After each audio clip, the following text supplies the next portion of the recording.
Hey Canucks fans, it's time for another edition of Ask Me Anything. I'm Canuck Clay. I'm the founder of the GLCPC, the Good Looking Canucks Positivity Club. This is my Canucks take, all in one take. It's Clay's Canucks commentary for Sunday, August the 15th. If you're new, you know what to do. Hit the subscribe button for Canucks insight that's positive, timely, and trustworthy. Give me a minute before I start answering your questions. I want to say two announcements. The first one is tonight, live stream, 10 p.m., for everyone, for all subscribers, non-subscribers. So back to my usual time, 10 p.m. tonight for my live stream. Hope you will join me right here on YouTube. And secondly, as many of you saw, either through my Facebook, Instagram, Twitter, or YouTube, had a lovely weekend in Victoria with my lovely wife, Gail, and some sightseeing, some good food. And I got to meet a few of you out there as well. So when I did the little informal meet and greet, I want to give a shout out to Darren, who was actually in my vlog breaking the Jason Dickinson news. Thanks to Darren for stopping by, the Rockland boys of Ben and Dayton, and then Nora as well. Thanks to all of you for coming out and chatting with me and saying hello. And then I had a wonderful dinner with members, Coach Rob, Shannon, and Chris. We met in Duncan. So we went out from Victoria, met in Duncan, then on to Nanaimo, where Gail and I took the ferry home. So it was a wonderful weekend. And I was glad that I was able to vlog while I was out there. However, I was so busy when I was out there, or at least preoccupied, that I forgot to ask for questions from Ask Me Anything in my usual spot on my Saturday vlog. So instead I put it in the discussion. I put it on the bulletin board on my community page.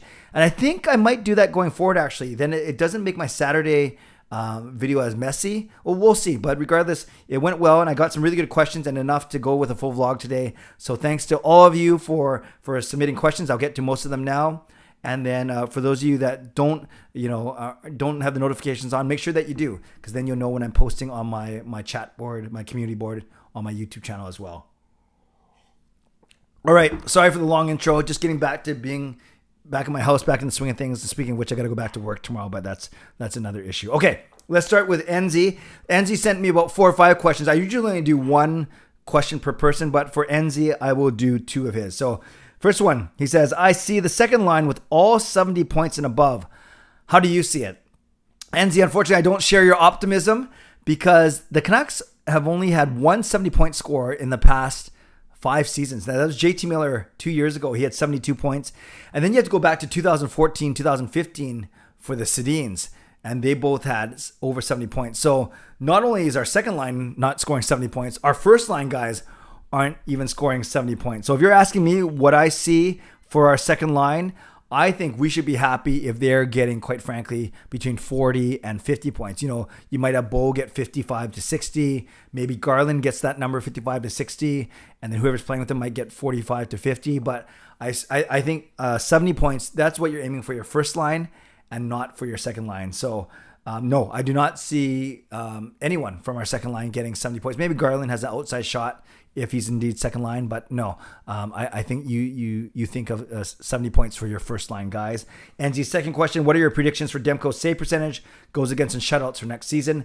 I'm going 915 save percentage, which is his career high. That's what he got last year. I'm going 2.75 goals against, so a tiny bit better than last year of 2.85 or 2.86. And then I'm going with 2 shutouts. I thought 3 or 4 at the start, but I just don't see the Canucks as a team that are going to shut out a lot of teams. And I'll get to that in a later question. So yeah, those are my numbers: 915, 275, and 2. Alan says, what numbers would Pettersson and OEL wear next season? I believe Ekman-Larsson will wear 23, which is what he's worn his entire career in Arizona. And it's fittingly that he's replacing another number 23 in Alex Edler. So he's basically replacing a guy who wears the same number. It's not like Edler's number's retired or anything like that. He's not even in the Ring of Honor yet. And he certainly hasn't had his jersey retired. He's still playing. So I expect Ekman-Larsson to wear 23. However, Pettersson usually wears 19. That one is retired because of Marcus Naslund. So I've also seen Pettersson wear 92. I've seen him wear 11 as well. So I'm going with 92. I have a gut feeling that Pettersson is going to wear number 92, but that's just me speculating. Travis Green, the coach, says, would you be okay trading the 2022 first round pick if the Canucks are in a playoff position by the trade deadline? Oh gosh, not really. No, because we didn't have a first round pick last year. We didn't have a first round pick this year, and then you got to start to build the prospect pool once again, at some point. And I think there's other things you can do, but I see what you're saying is trade for a rental, but it's kind of not being Jim Benning's, MO to trade for rentals. Although Toffoli only spent that one playoff run here. So if it were me, the question is, would I be okay? I'd be okay, but it wouldn't be my preference. I'll put it that way. I would prefer them to kind of see how they do with who they got and retain their first round pick, especially after 2 years of not having a first round pick. Great question though. Crispy Assassin. What would the Canucks salary cap situation look like next season? How can they find a way to keep Boeser next season? Good question. So the three main guys that you want to concentrate on for next season, at the end of next season, are Boeser, Mott, and Jack Rathbone. Boeser is at least owed 7.5 because he's under the old rule, so it's the last, at least 100% of the salary of his last year. So even though his cap hit is 5.875, his actual salary's got to be at least 7.5. Coming off the books, unfortunately, both the buyout penalties for Holtby and Virtanen are bigger next season, but we knew that. However, Luongo's cap recapture penalty of $3 million comes off, which is nice, but that's not enough. So you get Michael Furlan's 3.5 for one more year on LTIR.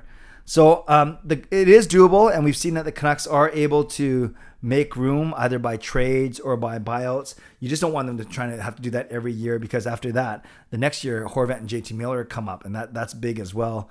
So it's doable, but it's going to be tricky. Maybe you look at trading a guy like Tyler Myers. Maybe you look at finding another cheap backup for goaltender. There are certain things that you can do, but it won't be easy, but it's doable. I'll put it that way. So that's what the salary cap situation looks like. Luongo's cap recapture penalty is coming off. However, the buyout penalties for Holtby and Virtanen are increasing, and then you need to sign Boeser, Rathbone, and Mott, basically. But that's not as daunting as this year, where you had to sign Hughes and Pettersson. And of course, we are still waiting for them to sign Hughes and Pettersson. Vader says this: if you got hired by the Florida Panthers to be an on-air analyst, would you do it? Yes, you have to move to Miami. Obviously, my wife would have a big say in this, but given where my kids are in age, 20, 17, and 13, going on to 20, 18, and 14 by the end of this year, they're a little bit more independent, so they're not super young. Gil's, you guys know, his amazing wife. I think, if I was guaranteed that I wouldn't die of COVID when I was out there, I might try it, actually. I think I do a good job. Yes, it would mean following another team, but I do like the Florida Panthers. The market's not that great, but I do like the team. So I think I would try. Obviously, a lot depends on how much they'd pay me. It doesn't make sense for me to move, be away from my family for 6 to 8 months of the year, so on and so forth. I'm sure they'd come to visit me, though. So I think depending on pay, I would consider it, given where I am in my life right now. Great questions this week. This is good. Karan, do you think Petey will ever get 100 points, and will Hughes get a Norris? I don't think Hughes will get a Norris. I think as good as he is offensively and can be offensively, I don't think he's got the two-way game, which is kind of ironic because he's called a defenseman, but I'm not sure how good his defensive game is ever going to be. And it's not just simply best offensive defenseman, although, you had guys like Adam Fox, Kel McCarr as the finalists. They're good on offense, but they have a stronger defensive game. I could see Hughes maybe being nominated for a Norris, but to say that he'll win one, I'm not willing to make that bet right now. And for Petey, I do think he can get to 100 points. I don't think it's likely. He seems like more of an 80 to 90 point guy, about a 1.01 points per game guy. To get up to 100 points would be 1.1 or something like that. I think that's a bit of a stretch. I think it's doable if the Canucks have a really strong season and a really good offensive team and he's healthy. It's certainly doable. So he might get there once, but I don't think we're looking at him getting there every year. I'd love to see it, though. Lucas, is this Canucks team, Lucas Gates, Hall of Fame member, is this Canucks team on paper look competitive? Yes, absolutely. I think the forwards are much better than last year. I think goaltending is just as good as last year, if not better. Halak over Holtby. And then our defense is kind of like the wild card, right? But I definitely think that on paper, this team is competitive. And I expect them, optimistically, I expect them to battle for second in the Pacific Division. If that's too high for some of you, at least for a playoff spot for sure. So yes, I do think they're going to be competitive, and certainly more competitive than last year. They all want to erase the stench of last year from their memories. And lastly, another Hall of Fame member, just incredible wrestling question: Reigns or Cena at SummerSlam? I think John Cena is a feel-good story. He wants to get to his 17th overall world title, but I'm not sure if it's smart that it's over Roman Reigns. I think Reigns is the best thing that's going on in WWE right now. So would you give that up to give Cena his 17th, his 17th world title, which would be a record breaker? Obviously, we know that we've seen that Cena can come back and command crowds, do good promos and all that. But Roman Reigns is the best thing going. It's always more fun when the good guys are chasing the bad guys for the titles. And what's Cena's commitment to the WWE? He says he loves it, but we know how he's a big Hollywood star right now. I would rather actually see Cena not win and keep the title on Roman Reigns. All right, Canucks fans, thank you for your questions. Really, really good. And maybe in the comment section, because you can react to my answers, but maybe in the comment section, put where you would prefer me to ask for questions. I know I should remind people every Saturday for Sunday. I forgot yesterday. But I wouldn't mind trying listing, asking for questions on my community board as opposed to in my Saturday vlog. But it's not a big deal if I do one or the other or both. Maybe in the comment section, let me know your preference of where you want to get that reminder, on my community board or in the Saturday vlog, whatever I'm vlogging about.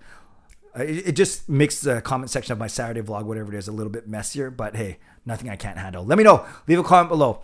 Shout out to my Hall of Fame members: Jens95, Simalexander, Just Incredible, nucksfan number 29, Lucas Gates, Chris Seifried, Adam Broomfield, Shea Family Channel, Shannon Hollingworth, and Andrew Chang. Thanks for your support as always. Thanks to the support of all members of all levels. You are listed in my video descriptions. And if you want to become a member of the CCC Crew, press the join button underneath this or in my videos or on the memberships tab on my YouTube channel. Don't forget, tonight, 10 p.m. live stream. Hope to see you here on YouTube. Leave a comment. Where do you want me to ask for these Ask Me Anything questions? And yes, as always, subscribe if you'd like to. Like this video if you'd like to become a member of this channel. If you'd like to, leave a comment if you'd like to. Stay safe, stay healthy. Take care of yourselves and take care of each other. Have a great day. See you tonight at 10 p.m. for my live stream. God bless and go Canucks go.